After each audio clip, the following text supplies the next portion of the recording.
नमस्कार, स्वागत है आपका हमारे चैनल में। मैं हूं आपके साथ शिखा कौशिका। चलते हैं हमारी कुछ खास रिपोर्ट की तरफ। अतीक अहमद के हत्या के मामले में उत्तर प्रदेश के बलिया में महिला बीजेपी विधायक केतकी सिंह ने एक बड़ा बयान दिया है और कहा है कि अखिलेश यादव माफिया डॉन अतीक अहमद का अब्बाजान, तो वहीं कहीं अतीक अहमद के पाकिस्तान और दुबई से कनेक्शन। ऐसे माफिया पाकिस्तान और दुबई से संचालित होते हैं।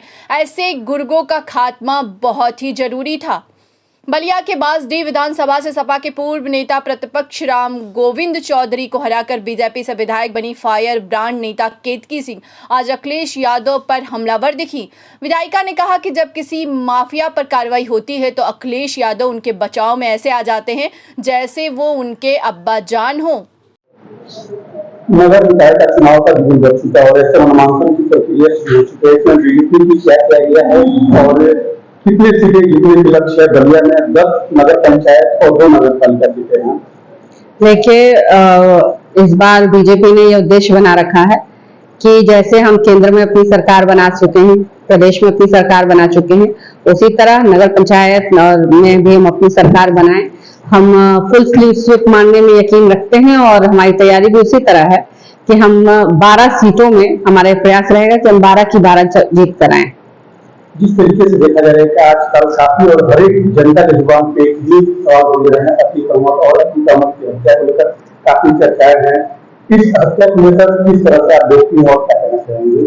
देखिए, जिस तरह के उनके अपराध थे, जिस तरह उनका चरित्र था, जिस तरह का उनका जीवन था, उसके बाद परिणाम उनका यही होना था। एक हमारे यहाँ कहावत है कि जो बोए बीज बबूल का सो आम कहाँ से खाए। तो उन्होंने जीवन भर बबूल बोए, ना जाने कितनी औरतों को अपने सुहाग से दूर किया, कितनी माताओं के कोख उन्होंने उजाड़ दी। तो उनके साथ तो निश्चय ही इस तरह का होना था और ये कहीं ना कहीं वह भी जानते थे, उनका परिवार भी जानता था कि इस रास्ते पर चलने वालों का अंजाम ऐसे ही होता है। विपक्ष लगातार सवाल उठा रहा है, कानून व्यवस्था पूरी तरह से फेलियर बता रहा है, इसको लेकर आप क्या कहना चाहेंगे? देखिए, विपक्ष खासकर समाजवादी पार्टी, इनको यह समझना चाहिए कि इनकी यह दुर्गति जनता द्वारा बार बार क्यों हो रही, क्यों जनता इनको नकार रही है। जब किसी माफिया पर किसी तरह की कोई कार्रवाई होती है तो यह मछली जो पानी से निकल जाए जैसे तड़पड़ाती है, वैसे ये तड़पड़ा रहे हैं।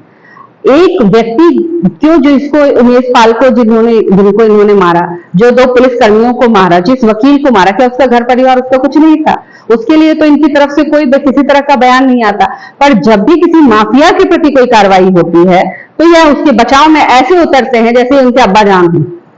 तो यह मुझे लगता है कि इनको सीखने की आवश्यकता है। इस समय काफी चर्चाओं में असदुद्दीन ओवैसी और असदुद्दीन ओवैसी ने पूरे घटना को लेकर कानून व्यवस्था पूरी तरह से फेलियर बताया है और मुख्यमंत्री का इस्तीफा भी मांग रहे हैं योगी जी का। इसको लेकर आप क्या कहना? तो ओवैसी जी से हम लोग और किस चीज की कल्पना कर सकते हैं? ओवैसी जी हुए, अखिलेश यादव हुए, कांग्रेस पार्टी हुई, ये किस तरह का, इसी तरह का बयान कर सकते हैं ना। इनसे हम यह उम्मीद करते हैं कि किसी भी तरह ये न्याय के साथ देंगे नहीं। ये वोट बैंक की राजनीति करते हैं। इनको दिखता है कि हमारा वोट बैंक किसके साथ है, मुसलमान हमारे वोट बैंक है, तो कुछ भी करें वह सब मंजूर और उनका हम साथ देंगे, इस तरह का ये काम करते हैं। और शायद यही वजह है कि दिन पर दिन इनका जनाधार खत्म होने के कगार पर आ गया है। आखिरकार अतीक अहमद की हत्या के जिम्मेदार कौन हो सकता है? उनके कर्म हो सकते हैं, उनका जीवन हो सकता है, दूसरा कौन उनका हत्या करेगा? अतीक अहमद एक विधायक भी है और सांसद भी है, क्या जनप्रतिनिधि की हत्या कहेंगे या एक माफिया की हत्या कहेंगे? जनप्रतिनिधि होता क्या है? जिससे जनता प्रेम करे वही तो जनप्रतिनिधि बनता है। अब हम किसी को डरा के, धमका के, बंदूक की नोक पर अगर हम कोई पद पाले तो हम जनप्रतिनिधि नहीं बन सकते हैं। वह एक माफिया थे, हैं और आजीवन उनके साथ, उनके जीवन के साथ ये जुड़ा रहेगा कि वह एक माफिया थे जिन्होंने निर्दोषों की हत्या की थी। तो ऐसे व्यक्ति के साथ तो यही होना चाहिए था और यही हुआ और इसको लेकर आम जन में काफी खुशी है। जरूर इस बात का तरीका कुछ और हो सकता था, परंतु इसको लेकर आम जन खुश है। आज एक रिलैक्स महसूस कर रहा है कि अब हमारे जिस क्षेत्र का वो था, प्रयागराज की तरफ का था, अब आप जाके जहां वहां की जनता को देखिएगा कितने वो आज उनका मनोबल बढ़ा है कि नहीं, हम अपनी सरकार में सुरक्षित महसूस अपने आप को कर रहे हैं।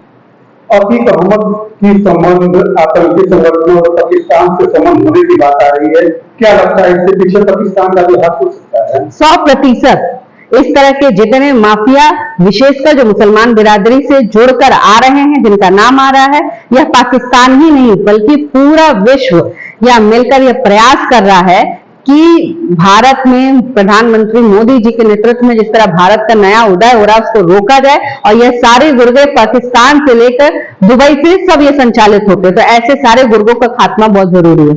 इस घटना के बाद आपकी सरकार का पति की पत्नी और उनके बेटे को कुछ सहानुभूति?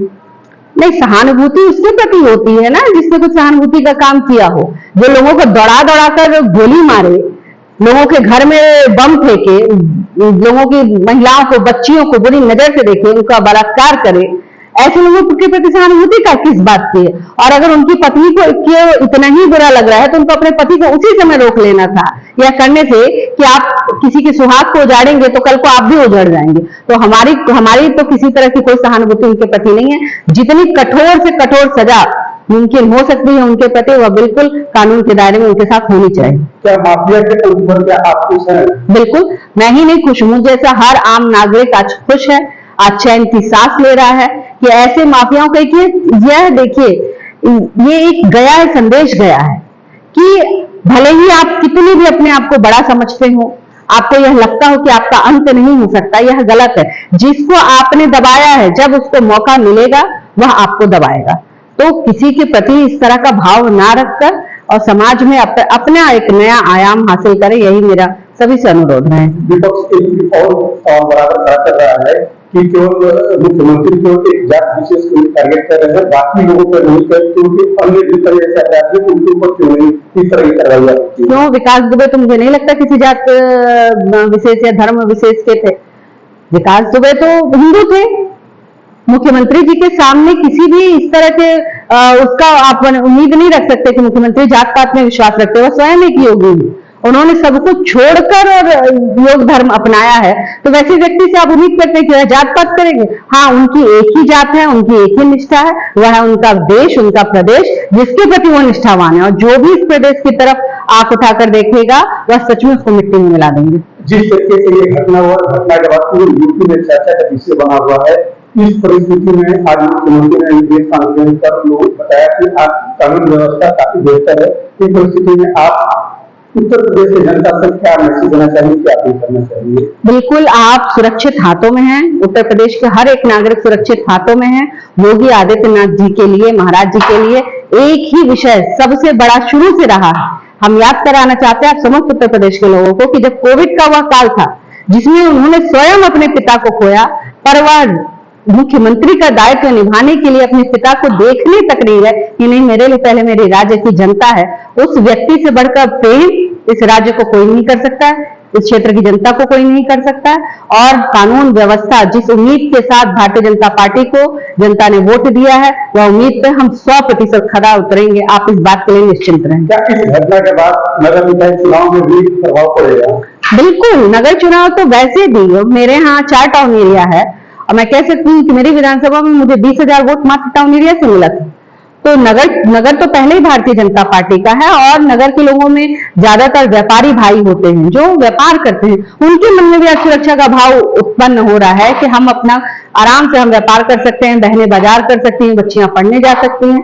तो ऐसी चीजें हैं, तो मुझे लगता है बहुत अच्छा प्रभाव हमारे नगर पंचायत में पड़ेगा। धन्यवाद। उम्मीद है आपको हमारी खबर अच्छी लगी होगी। हमारे चैनल को लाइक, सब्सक्राइब और शेयर करना मत भूलिए।